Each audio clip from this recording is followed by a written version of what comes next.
Morning, it's Leanne here. Welcome to the Leanne Martins Show. It's like episode 8, I think. Wow. I am sorry I'm a few minutes late. My lunch arrived a little later than usual, so I have to do that before the kids come back to school. I titled this show, Are You Willing to Be Different? Are you willing to be that different? And last week I went to Denver, Colorado, and I took a class called The Choice of Possibilities, and things are still really unraveling, and there's lots of change happening, and it's really cool to see how it all shows up.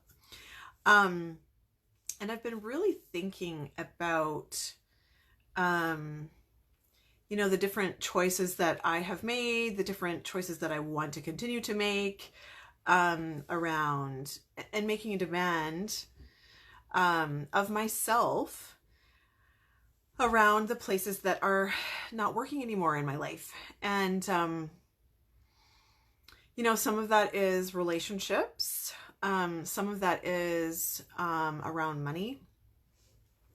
Oh, the sun is shining, making it really bright. I'm in my office. Sorry if that's bothering you. It's really nice to have the sun shining. Coming to work in the morning with the sun up. That's different. Welcome spring. Anyway, just making a demand of myself that money is changing. Like money for me is changing. And it's just, and parenting stuff too. Like, I asked some questions around parenting while I was at the class, and I think like so much has changed for me in that area. Where am I willing? I mean, my kids are brilliant, okay? And acknowledging that they're just infinite beings and little bodies, or not so little bodies, Brody's 16, but really getting them to be in question and allowing them to kind of see what choices they're making and what kind of gets created from the choices that they're making. And that's not typical parenting. It's like, I think I used to really operate, especially with my oldest when he was younger.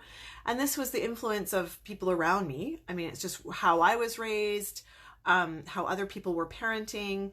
And, it's kind of power over, control. You have to listen to me, like my way, the highway, those kinds of things. And, he just would fight against me.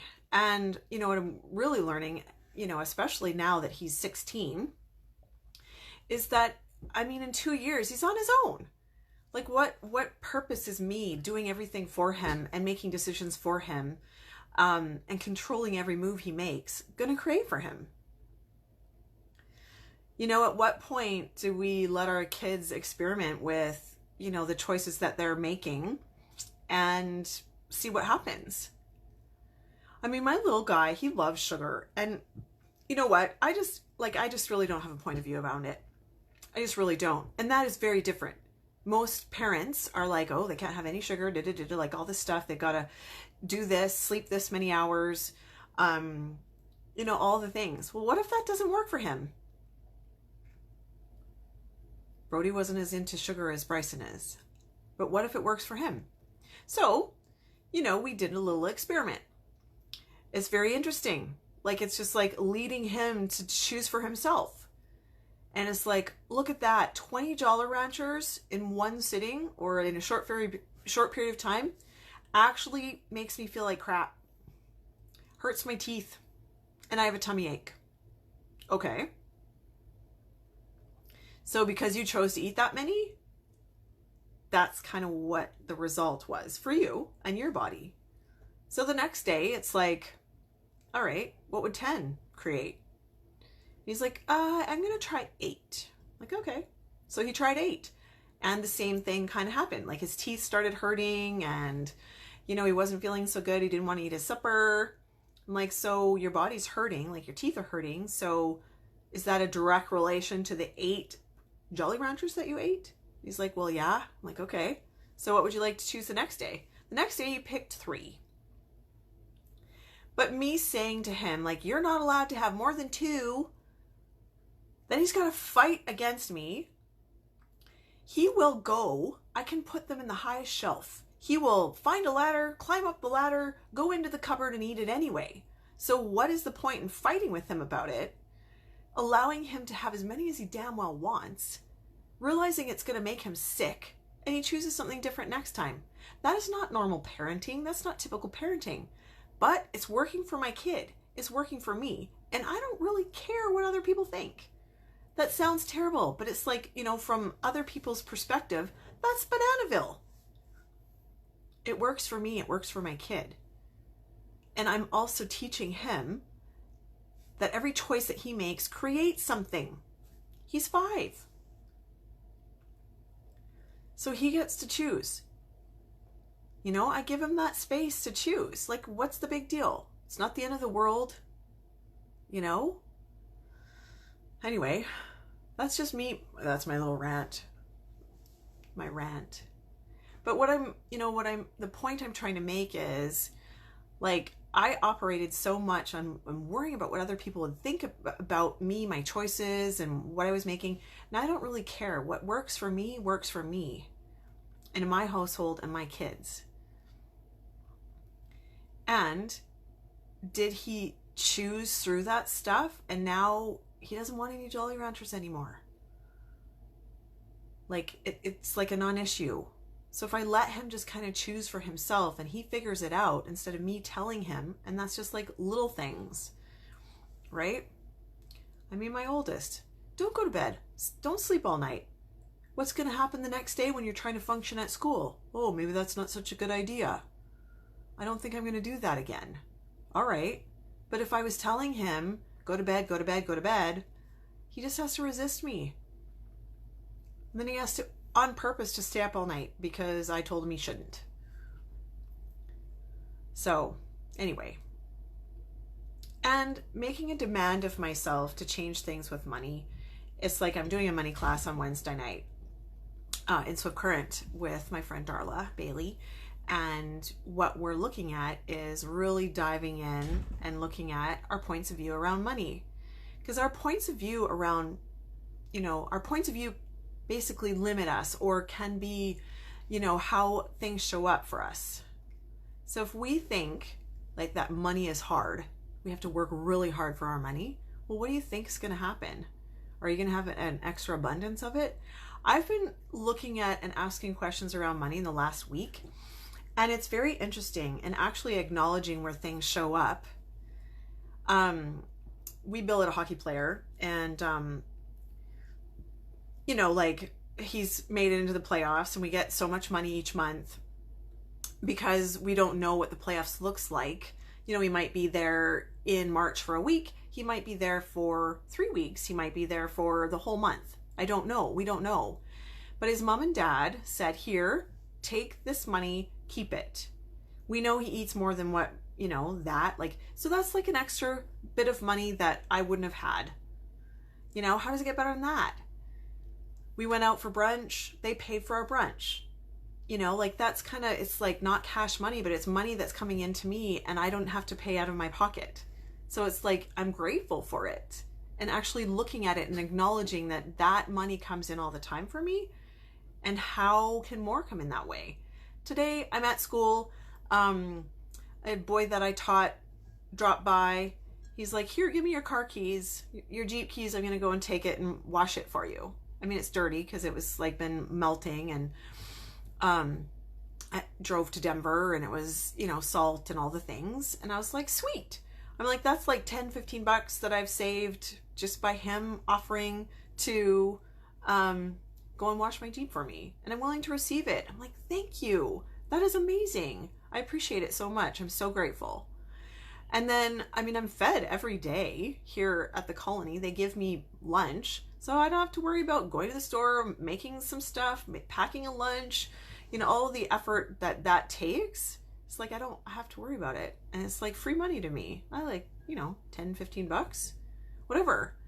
It's amazing. So when I really look at making a demand for my money flows to change, or how I am with money, and looking at my point of views around money, like, and really being grateful for look at the paycheck coming in. I am able to pay all my bills. Look at all the free money that's coming in. Like, sweet.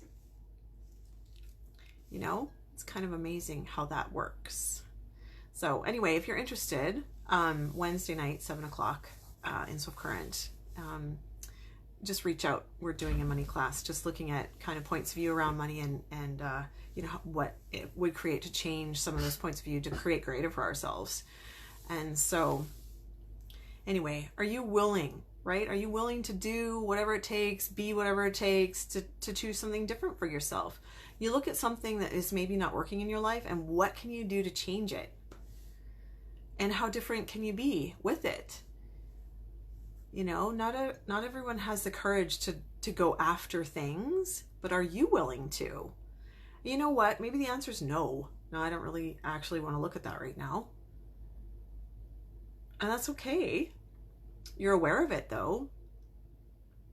And maybe when the time is right, you know, you make a demand. This is changing. This stuff changes now, you know? For me, after going to COP, like the Choice of Possibilities class, now it's like, what's the next class? And it's like, what's going to take for me to have the money? Hey, Lisa. What's it going to take for me to have the money to go to that class? Or, you know, yeah, to be able to have the freedom to just choose a class that I want to go to, or whatever that is for you. You know, maybe it's a new car, maybe it's a new, you know, outfit or whatever. Like, it doesn't have to be big stuff but for me, it's like, what's the next access class that I want to take? And ESB is on my radar, right? And so it's actually making the choice to be there that starts the flow of the money coming in that way. And how much fun can I have, you know, creating it, following the whispers. You know, I've done it many times. I mean, as far as going to Africa twice and just having faith, like, I'm going, and whatever it took, I was willing to do to get there. And it happened, right? So I think when we make the demand, we make the choice, it is happening. I am having that class, or I'm having that car, I'm having whatever. You know, and if you're willing to have it, information comes your way, you know, where you can choose different things. I mean, there was one time I was like, what's it going to take to have my credit card paid off? I bought a Progressive 50/50 ticket and I won $14,000. It's like not a coincidence that when you focus on gratitude for money and asking questions around what's it going to take for this to change, that stuff just miraculously can show up. And if you're grateful for it, like, it's like, how much can the universe gift you? And, you know, maybe that's not the words for you, but what, you know, comes your way, God gives you, whatever, however you want to look at it. It's amazing what can show up. So anyway, I invite you to be the gift that you are. Be the difference that this world is looking for. You know, I'm tired of the judgment of, like, oh, you parent that way, you let your kid eat all that sugar. Like, no, I don't care. Like, it works for me, and my kid is learning something. He's learning that his choices are creating the things that maybe he doesn't really want, but I'm allowing him the space to do that.